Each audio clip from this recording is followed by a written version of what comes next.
4.15 총선 공식 선거운동 마지막 날인 오늘 도내 후보들은 부동표를 흡수하기 위해 전략 지역을 중심으로 열띤 유세전을 벌였습니다. 춘천, 철원, 화천, 양구, 을 선거구 여야 후보들도 접경 지역 곳곳을 누비는 강행군을 펼치며 표심 끌기에 사력을 다했습니다. 선거일을 하루 앞두고 도내 667개 투표소와 18개 개표소 설치가 완료돼 유권자들의 선택을 기다리고 있습니다. 춘천에서 코로나19 치료를 받고 퇴원한 환자 2명이 다시 양성 판정을 받았습니다. 재확진이 나온 이유가 뭔지 취재했습니다. 시청자 여러분, 안녕하십니까? 국회의원 선거일이 하루 앞으로 다가왔습니다. 초박빙 선거구로 꼽히는 춘천, 철원, 화천, 양구, 갑 선거구 후보들은 막판 유세전에 총력을 쏟고 있습니다. 이번 선거에 대한 후보들의 소감과 유권자들에게 전하고 싶은 말을 백승호 기자가 보도합니다. 21대 국회의원 선거 하루 전. 지금 이 시간에도 후보들은 한 명의 유권자라도 더 만나기 위해 고군분투 중입니다. 허영 후보는 무박 3일 끝장 유세. 김진태 후보는 72시간 투혼 유세. 엄재철 후보는 41시간 50분 총력 유세를 벌이고 있습니다.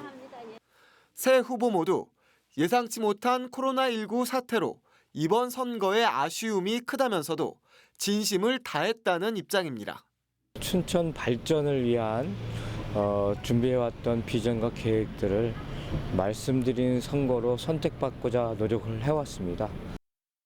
소회할 게 따로 없습니다. 정말 제가 할 수 있는 것은 다 했기 때문에 이제는 그냥 결과를 기다릴 뿐입니다. 최선을 다했고 마지막까지 어쨌든 예전에 비해서 시민들이 정의당에 대한 엄재철에 대한 우호적인 이런 반응들이 굉장히 많았고요. 그래서 기대도 좀 많이 하고 있습니다. 세 명의 후보들에게 유권자에게 마지막으로 하고 싶은 말이 뭐냐고 물었습니다. 더불어민주당 허영 후보는 춘천의 변화를 강조했습니다. 온전히 춘천 발전을 위해서 열정과 헌신을 다해서 정말 자랑스러워할 수 있는 춘천의 일꾼이 되어 나가도록 하겠습니다. 미래통합당 김진태 후보는 3선의 힘이 춘천을 살린다는 입장입니다. 투표장에 나오셔서 이런 무능한 정권 심판해 주시고 춘천을 제대로 살릴 수 있는 사람 꼭 선택해 주시기 바라겠습니다. 정의당 엄재철 후보는 원칙과 정도로 개혁의 길을 열겠다고 밝혔습니다. 아직 사실 정의당이 좀 일반 시민들이 보기 작잖아요. 하지만 제가 주력한 건 당은 작을 수 있으나 엄재철은 크다. 이렇게 말씀을 좀 많이 드렸습니다. 세 명의 후보들은 대한민국과 춘천의 미래를 위해 내일 꼭 투표해달라고 호소했습니다. 선거 기간 치열했던 유세전의 막이 서서히 내리고 있습니다. 이제 유권자들의 선택에 따라 후보자들의 당락이 결정됩니다. MBC 뉴스 백소입니다. 춘천, 철원, 화천, 양구, 을 선거구 여야 후보들도 접경 지역을 순회하는 강행군으로 공식 선거운동을 마무리했습니다. 접경 지역 발전을 이끌 경제 전문가인 여당 후보와 장성 출신으로 힘 있는 3선을 꿈꾸는 야당 후보 가운데 과연 누가 유권자의 선택을 받을까요? 박민기 기자입니다. 강원도 경제부지사와 참여정부 청와대 비서관을 역임한 더불어민주당 정만호 후보는 접경지역 경제를 제일 앞에 내세웠습니다. 화천은 평화관광의 중심지, 철원은 평화와 미래가 공존하는 경제 수도, 양구는 생태관광과 스포츠에 방점을 둔 지역 공약을 제시했습니다. 춘천에는 스마트 콘텐츠 클러스터와 빅데이터 산업을 육성하고 서면대교와 소양 8교를 신설하는 등 북춘천 시대 개막을 약속했습니다. 강원도 경제부시사를 거치면서 접경 지역을 평화지역으로 발전시킨 공적을 내세우며 준비된 인물론을 부각하고 있습니다. 지역 경제를 살리고 그리고 춘천에 기형적으로 설정된 선거구를 정상적으로 되돌릴 수 있는 능력, 역량 그리고 프로그램을 가진 저를 삼성 장군을 거쳐 지난 18대와 19대 의원을 역임한 미래통합당 한기호 후보는 힘 있는 3선 의원을 만들어달라며 막판 유세에 나섰습니다. 접경 지역의 생존권을 지키겠다는 큰 그림 아래 춘천, 화천, 철원 고속도로와 철원, 포천 고속도로 연장, 군부대 해체 반대를 공약했습니다. 춘천 신북 항공대 이전과 백이보충대 부지 활용, 제2차 혁신도시 춘천 강북 유치를 통한 춘천 강남 강북의 상생 발전을 제시했습니다. 국방개혁 등 현 정권의 적극적 정책을 뒤바꿀 수 있는 힘 있는 야당 3선 의원이 필요하다며 적극적인 지지를 호소했습니다. 초선도 아니고 재선도 아니고 3선의 위원장의 힘으로 우리 접경 지역에 확실하게 살리는 비책을 가지고 있습니다. 저를 국회로 보내주십시오.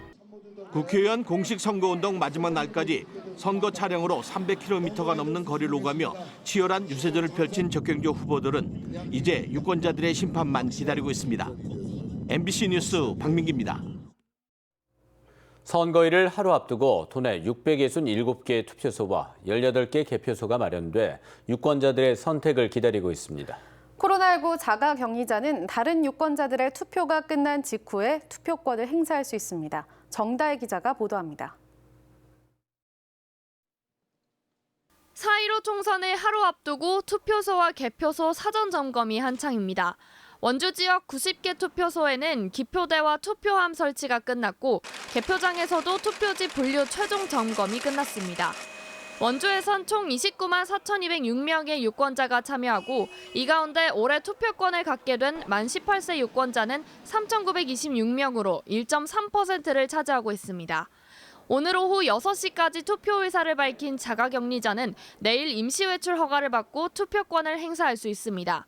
다만 발열이나 기침 증상이 없어야 하고 별도의 투표소까지 대중교통이 아닌 자차나 도보로 6시 전에 도착해 있어야 합니다.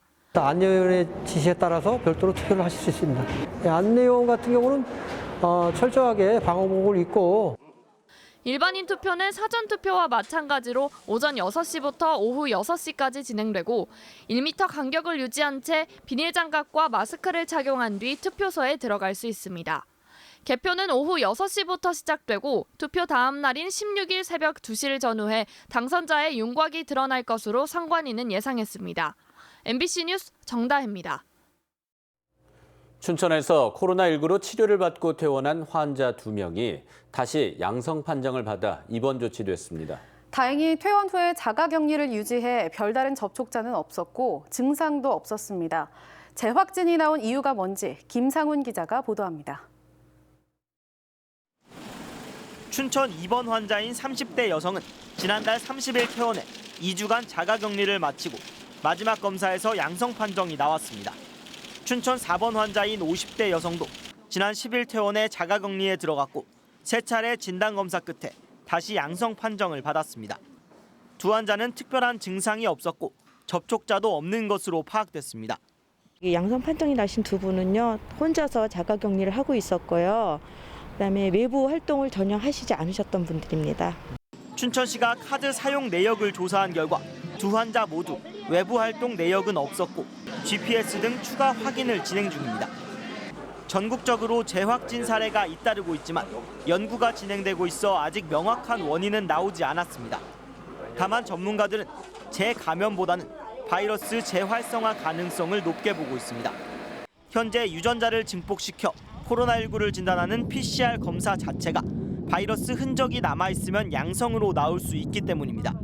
PCR 증폭기를 이게 살아있는 바이러스인지 죽은 바이러스인지를 감별하는 게 아니거든요. 어쨌든 간에 바이러스 흔적이 있으면 나오는 거예요. 죽은 바이러스가 감지될 수도 있고. 코로나19 환자는 증상이 없고 24시간 간격으로 2번 검사해 모두 음성이 나오면 퇴원이 가능합니다.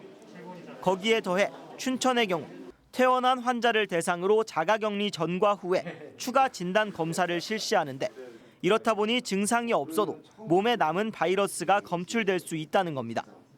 너무 이렇게 자주 할 필요는 없다. 일단 확진이 2번 나왔으면 자가격리 기간이 필요하고 자가격리를 한 14일이면 14일 후에 다시 한번 검사해보는 이런 어떤 룰이 좀 필요할 것 같아요.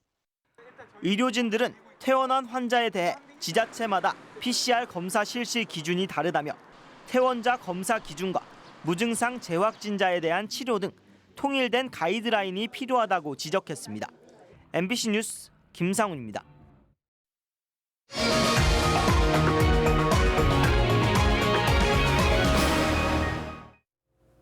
제21대 국회의원 선거가 하루 앞으로 다가온 가운데 처음으로 투표권을 행사하는 강원도 만 18세 유권자의 투표율과 표심에 관심이 쏠리고 있습니다.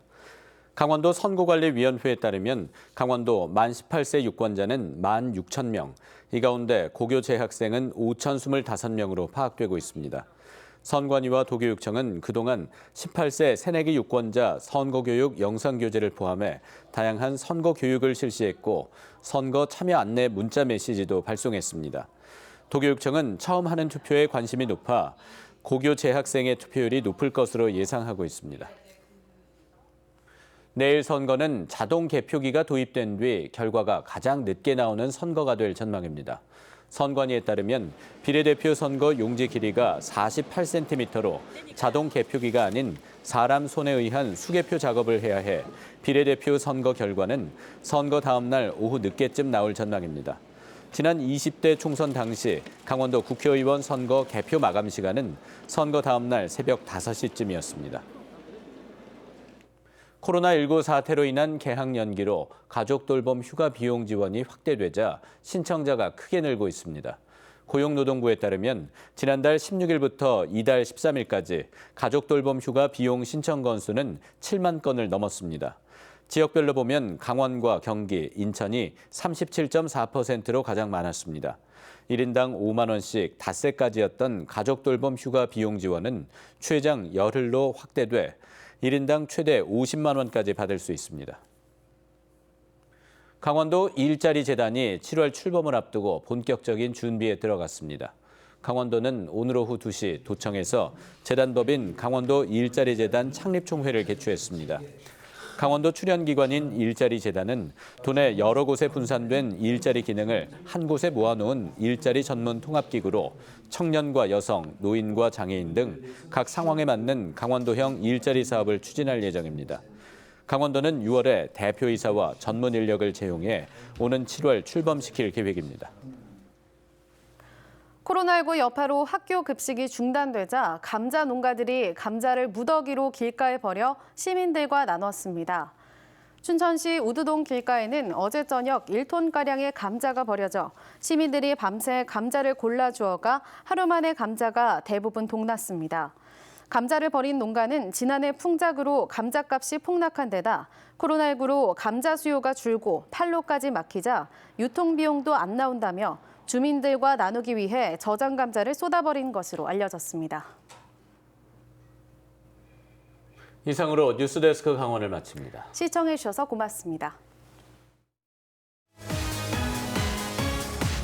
화요일 밤 스포츠 뉴스입니다. KBO 리그가 코로나19 상황이 좀 호전될 경우 5월 초에 개막할 것으로 보입니다. 이 팀 간의 연습 경기 일정도 발표가 돼 실제 열릴 무관중 경기의 풍경도 미리 볼 수 있을 전망입니다. 김태훈 기자가 전해드립니다.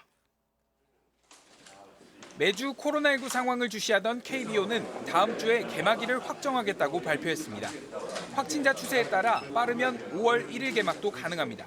날짜를 잡기에는 어떻게 될지 모르겠다. 만약에 이게 연장이 된다면 시즌 일정 개막에는 좀 변수가 될 수 있을 것 같습니다. 오는 21일부터는 다른 팀과의 연습 경기도 시범적으로